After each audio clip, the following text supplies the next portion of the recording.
ওলি দিগের রাজা মহারাজ নাও মোদের সালাম।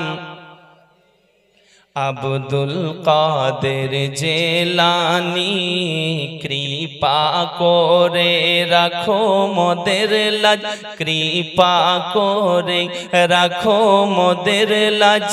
ও গো কুতুবে রব্বানি আব্দুল কাদের জেলানি, আব্দুল রসুল পাকের তুমি পিয়ারা, মাওলা আলীর নয়ন তারা।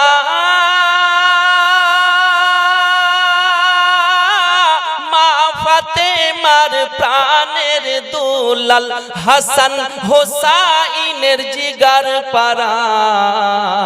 জোরে বল রসুল পাকের তুমি পিয়ারা, মাওলা আলীর নয়ন তারা। মা ফাতেমার প্রাণের দুলাল, হাসান হোসাইনের জিগার পারা। সর্বগণে গণমণি, সর্বগণে গণমণি তুমি মেহবুবে সুবহানি। আব্দুল কাদের জেলা, আব্দুল কাদের জেলানি ওলি দিগের রাজা মহারাজ নাও মোদের। আরো জোরে আব্দুল কাদের জে। আচ্ছা আব্দুল কাদের জেলানি বললে কি গুনাহ হবে? কে বলতে পারবেন? তাহলে আওয়াজ বের হচ্ছে না কেন বাবা? একটু জোরে জোরে বলবেন, আমাকেও ভালো লাগবে, আপনাদেরকেও ভালো লাগবে। জোরে জোরে আব্দুল কাদের জেলানি, আব্দুল নি কৃপা করে রাখো মোদের লাজ। ও গো কুতুবে রব আব্দুল কাদের জেলানি, আব্দুল কাদের। তারপরে কি বলতে আছেন দেখুন, কে নাজদি ওয়াহাবির ফিতনায় পড়ে যাই যদি মোদের ঈমান। বেদিন দিগের অত্যাচারে বড়ই মোরা পেরেশান। পাঞ্জাতনের দোহাই তোমার, পাঞ্জাতনের দোহাই তোমার, করো গো মুশকিল আসানি। আব্দুল কাদের জেলানি ওলি দিগের রাজা মহারাজ নাও মোদের সালাম। আব্দুল কাদের জেলানি মুসিবতে পড়ে আমরা ডাকি তোমায় দস্তেগীর। মুহূর্তেতে উদ্ধার করো ও গো মোদের বড় পীর। নাই তুলনা বিশ্ব মাঝে তোমার ওই পাক নাম খানি। আব্দুল কাদের জেলা, আব্দুল নি ওলি দিগের রাজা মহারাজ নাও মোদের সালাম খানি। আব্দুল কাদের জেলানি, আব্দুল কাদের জেলানি। আব্বাজি হুজুর গাউসে পাক আব্বারা আমার তিনি বলতে আছেন, ও গো মাস্টার মশাই আপনি আমাকে এই পড়ার জন্য বলবেন না, কারণ আমার এক পারা দুই পারা হয়ে গেছে। আব্বার আমার যখন মাস্টার মশাই এই কথা শুনলেন, মাস্টার মশাই বলতে আছে, বেটা আব্দুল কাদের কত দূর থেকে কত দূর তোমার পড়া হয়েছে তা আমার জানা নাই, সেটা আমার জানা নাই। তবে বলো বেটা, তুমি প্রথম থেকেই যদি আরম্ভ করো সব চাইতে বেশি ভালো হবে। প্রথম থেকেই তুমি পড়া আরম্ভ করো। হুজুর গাউসে পাক তিনার বয়স 7 বছর, নিজের হাতে কোরআন শরীফটাকে পুরো বন্ধ করলেন। সরে বলুন সুবহানাল্লাহ। কোরআন বন্ধ করার পরে পরে সূরা ফাতিহা তেলাওয়াত করলেন, আলিফ লাম মিম সূরা বাকারা ধরে ফেললেন, সূরা বাকারা শেষ হয়ে গেল। আব্বারা আমার তৃতীয় পারা সম্পন্ন হলো, চতুর্থ পারা ধরলেন, চতুর্থ পারা শেষ করলেন, পঞ্চম পারা হয়ে গেল, 6 পারা হয়ে গেল, 7 পারা হয়ে গেল, 8 পারা হয়ে যায়। এত সুন্দর তেলাওয়াত, এত সুন্দর তালাফুজ, এত সুন্দর মাখরাজ, এত সুন্দর কণ্ঠ আওয়াজ। অন্যান্য দিন ক্লাস হয়ে যাওয়ার পরে মাদ্রাসা ছেলেগেলেরা ছোটাছুটি করে, খেলাধুলায় মগ্ন থাকে। হুজুর গাউসে পাকের আওয়াজ শোনার পরে সকলেই একত্রিত হয়ে বড় পীর আব্দুল কাদের জিলানীর কোরআন তেলাওয়াত শুনতে আছে। এলাকার মানুষেরাও চলে এসেছে। আহা, এত সুন্দর আওয়াজ, এত সুন্দর তেলাওয়াত, এত সুন্দর মাখরাজ, কোনে মনে হচ্ছে আল্লাহর ফারিস্তা নেমে এসেছে বাবা। এত সুন্দর ভাবে তেলাওয়াত করতে আছেন। হুজুর গাউসে পাকের 8 পারা হয়ে গেল, 9 পারা হয়ে গেল, 10 পারা হয়ে গেল, 12 পারা হয়ে গেল, 13 পারা হয়ে গেল। গাউসে পাক তিনি থামছেন না। 14 পারা হয়ে গেল, 15 পারা হয়ে গেল, 16 পারা হয়ে যায়, 17 পারা পড়ে দিলেন, তবুও থামছেন না। 18 পারা পড়ে গাউসুল আজম চুপ হয়ে গেলেন। আরো জোরে বলুন না সুবহানাল্লাহ। 18 পারা কোরআন পড়ার পরে থেমে গেলেন বাবাজি।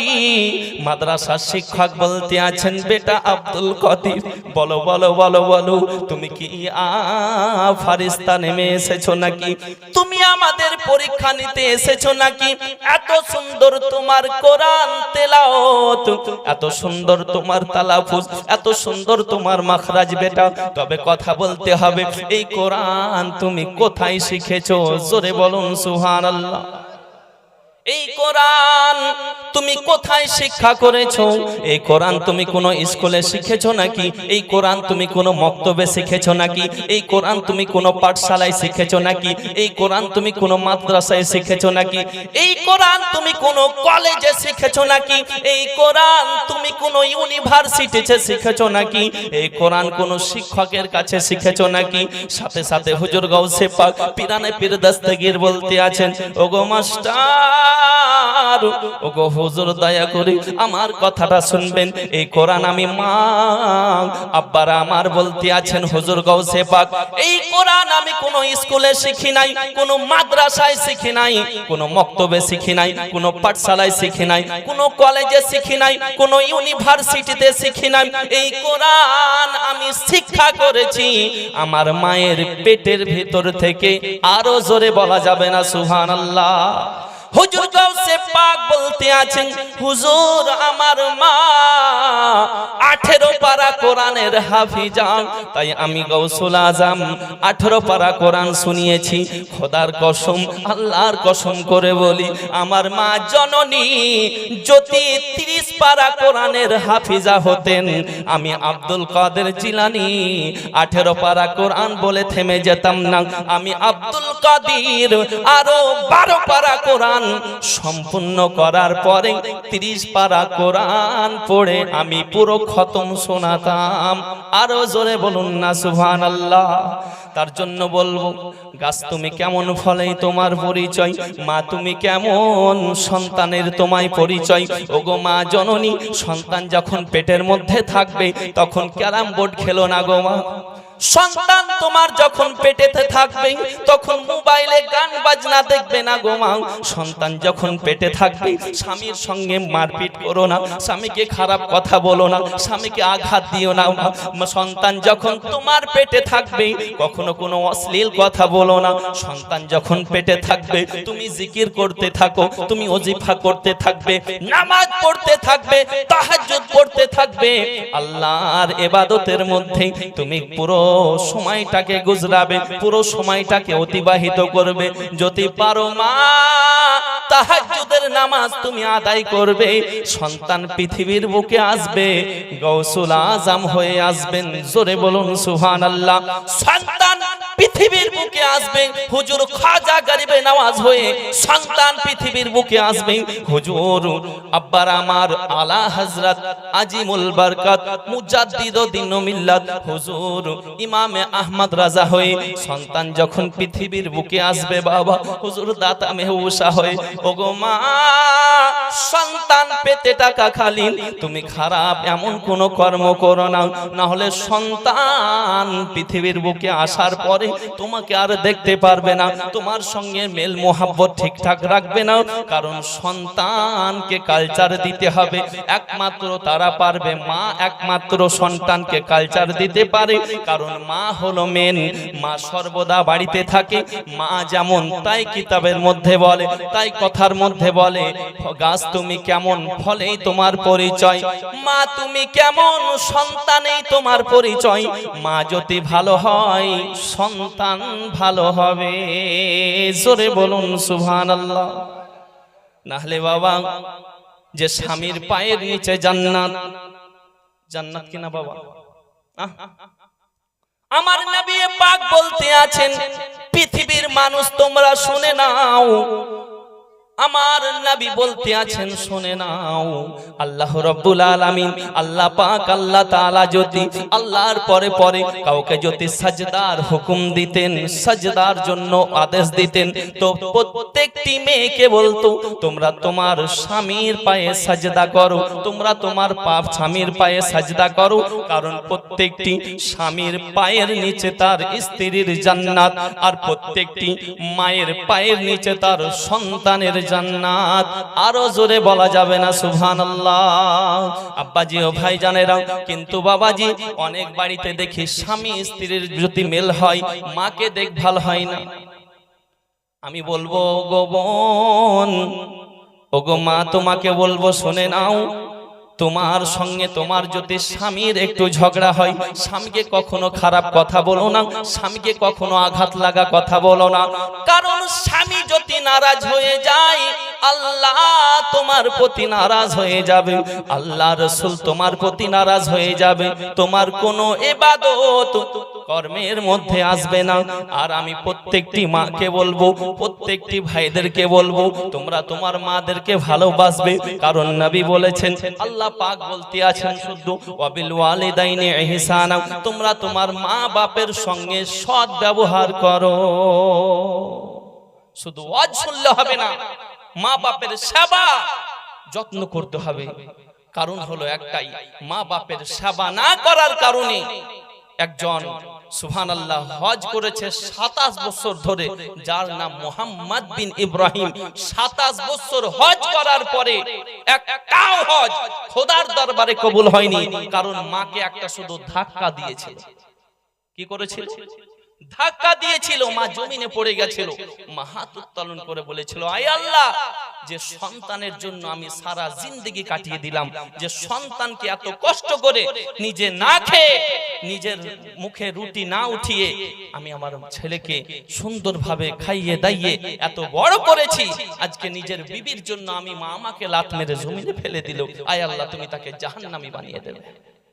আল্লাহ পাক মায়ের দোয়া সাথে সাথে কারেন্টের মতো কবুল করেছিল। তাই বলবো মাকে কখনো কষ্ট দেবে না, মাকে কখনো কষ্ট দেবে না, কারণ পিতা মাতা হলো বট গাছের মতো। পিতা মাতা যার আছে সেই বুঝে যে পিতা মাতার মর্ম কি। কিন্তু অনেক বাড়িতে দেখি যে ছেলের একটু বুঝতে পারলেন স্ট্যাটাস হয়ে গেছে, টাকা পয়সা বেড়ে গেছে, তো অন্য বাড়ি চলে যাও, মা বাপকে দেখভাল করে না। আমার কাছে কতজন আছে যে হুজুর একটা তাবিজ দেন তো, আমার ছেলে আমাকে বেটা বলছে না, আমার ছেলে আমাকে দেখভাল করে না, ভালোবাসে না। খবরদার, আপনি যদি মক্কা মদিনার ইমাম হন, প্রতি বছর ফরজ হজ উমরা হজ করতে থাকেন, একটাও হজ খোদার দরবারে কবুল হবে না যদি পিতামাতা আপনার প্রতি নারাজ থাকে। পিতামাতা আপনার প্রতি নারাজ থাকে ব্রাদারিন মিল্লাতে ইসলামিয়া, তাই পিতা মাতাকে কষ্ট দিবেন না, পিতা মাতাকে ভালোবাসবেন। আর একবার মুহাব্বতে উচ্চ আওয়াজে জোরে সোরে দরুদের নাজরানা পাঠ করুন, আল্লাহুম্মা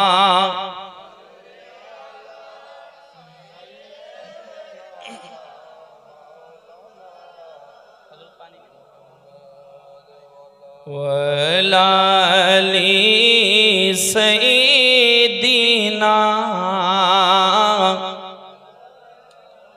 जोरे जोरे सल्लु अला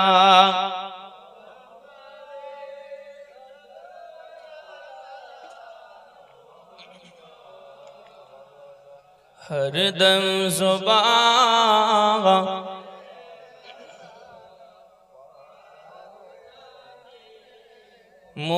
मुहम्मद हरदम ज़ुबान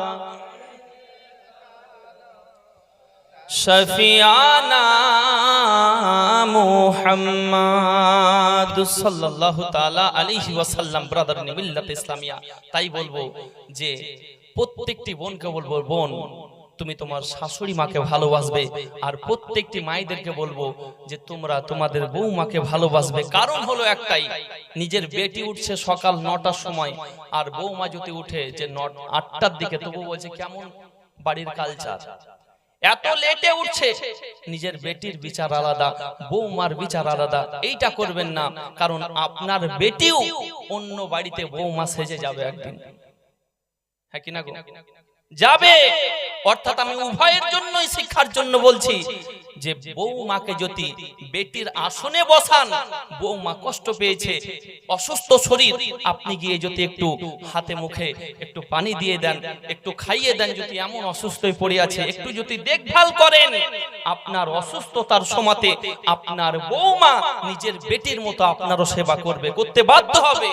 কারণ মনে থাকবে যা ছুটে এসেছে সত্যি, কিন্তু বেশিরভাগ দেখবেন আজকে আপনি কোর্ট যান, রামপুরহাট কোর্টে যান বা নরহাটি যাই হোক, দেখবেন পর ডিভোর্সের পর ডিভোর্স, ছাড়ের পর ছাড়, তালাকের পর তালাক, কত যে ডিভোর্স হচ্ছে। আমি বলবো মা, আপনি বলবো একটাই কথা, যে এই দিক থেকে একটু সাবধানে থাকবেন।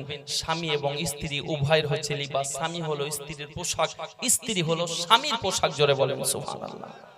স্বামী স্ত্রী এত মেল মোহাব্বত, এর চাইতে মেল মোহাব্বত কিছু হতে পারে না। তারপরেও বাবা অনেক ঝামেলা। স্বামী যদি কোনো সময় ঝগড়া করে বাইরে যাচ্ছে, তো বিবি বলতে আছে যাও, তোমার চেহারা যেন আর দেখতে না হয় আমাকে। বলে কি বলেন? যাও, তোমার চেহারা দেখার প্রয়োজন নেই, তুমি যেন আর ফিরে না আসো। এরকম জবান দিয়ে কথা কেন বের করছেন মা? এরকম জবান দিয়ে কথা আপনার কেন বের হবে? কারণ আমার নবী নারাজ হবে। আপনি যদি এরকম কথা বলতে থাকেন, আর আপনার কথার কারণে আপনার স্বামী যদি আপনার প্রতি নারাজ হয়ে যায়, তো জান্নাত তো দূরের কথা, জান্নাতের খুশবু পর্যন্ত পাবেন না, জান্নাতের খুশবু পাবেন না। তার জন্য নিজের স্বামীকে কষ্ট দেবেন না। আর আমি প্রত্যেকটি ভাইদেরকে বলবো যে নিজের বিবিকে ভালোবাসবেন, বিবির কাজে সাহায্য সহযোগিতা করবেন। বিবি কোনো কর্ম করছে, একটু যদি আপনি ফাঁকা টাইম আছেন চলে গেলেন। নবী কেমন ভালোবাসতেন বিবিদেরকে। আমাদের আম্মা জান হলো 11টা। কয়টা? নবী পাকের বিবি জান 11। আব্বাজি ও ভাই জানেরা, একদা এক সময় হযরতে আয়েশা সিদ্দিকা রাদিয়াল্লাহু তাআলা আনহা, আম্মা জান আয়েশা, আরো যিনারা ছিলেন নবী পাকের বিবি জান, সকলে একত্রিত হওয়ার পরে নবী পাককে বলতে আছেন, ইয়া রাসূলুল্লাহ, ইয়া হাবিবাল্লাহ, দরদি, আপনি কাকে বেশি ভালোবাসেন, কারে বেশি মোহাব্বত করেন? জোরে বল। আমার নবী পাক দো জাহানের বাদশাকে 11 জন স্ত্রী, 11 জন আম্মা জান আমাদের সকলে প্রশ্ন করেন, ওগো হুজুর, আপনি কারে বেশি ভালোবাসেন, কাকে বেশি মোহাব্বত করেন? আমার নবী বললেন, কাল ফজরের নামাজের পরে আসো, আমি উত্তর দিয়ে দিব। জোরে বলে। নবী বলছেন সকালে, সকাল ফজরের নামাজ পড়ে নবী পাক কি করলেন? 11টি খেজুর নিলেন। কিতাব বলতে আছে 11টি খেজুর নেওয়ার পরে ঈশার নামাজের পরে হযরতে আয়েশা সিদ্দিকার দরবারে যাওয়ার পরে ঘরে বলতে আছেন, আয়েশা বের হয়ে আসো, এসেছে একটা খেজুর দিয়েছে, এলাও, এটা তোমাকে দিলাম, আমি তোমাকে বেশি ভালোবাসি। বলুন সুবহানাল্লাহ। আরেকজনের কাছে গেছেন, সুবহানাল্লাহ, তিনার সেই আম্মা জানের কাছে গিয়ে বলতে আছেন যে বিবি, ও আমার বিবি জানো, আমার অর্ধাঙ্গিনীর ওই খেজুরটা, আমি তোমাকেই ভালোবাসি। আরেকজনের কাছে গেছেন, 11টি খেজুর 11টি বিবি জানকে দিয়েছেন, আমাদের আম্মা জানকে। ফজরের নামাজের পরে সকলে একত্রিত হয়েছেন, বলতে আছেন, ইয়া রাসূলুল্লাহ, এবার বলুন কাকে ভালোবাসেন বেশি, কাকে ভালোবাসেন? নবী পাক বলতে আছেন, যাকে যাকে খেজুর দিয়েছি তাকেই বেশি ভালোবাসি। জোরে বলেন সুবহানাল্লাহ। সকলেই পড়ুন আলহামদুলিল্লাহ। ওরা বলতে সুবহানাল্লাহ, বিবি জানরা বলতে আছেন, আমাদের আম্মা জান বলতে আছেন আলহামদুলিল্লাহ, হযরতে আয়েশা সিদ্দিকা বলছেন আলহামদুলিল্লাহ, হাবিবা বলতে আছেন আলহামদুলিল্লাহ। এইভাবে যখন 11 জন বিবি আলহামদুলিল্লাহ পড়তেন, যে বলছে তুমি কেন আলহামদুলিল্লাহ পড়ো, তুমি কেন পড়ো? বলতে আছেন আমাকে খেজুর দিয়েছে, আমাকে খেজুর দিয়েছে, আমাকে খেজুর দিয়েছে। চিন্তা করেন সুবহানাল্লাহ, নবী পাক কিভাবে সমান বিচার দিয়েছেন, সমান অধিকার। তার জন্য আমি বলবো যে বিবিদেরকে খুশি রাখার জন্য কখনো কখনো একটু পামও দিতে হয়, বুঝতে পারবেন, একটু তাদের মুখে হাসি ফোটানোর জন্য। কারণ স্বামী স্ত্রীর মোহাব্বত যেই বাড়িতে, দুনিয়াতে সেই বাড়িটা হলো জান্নাতের একটা টুকরা। জোরে বলেন সুবহানাল্লাহ।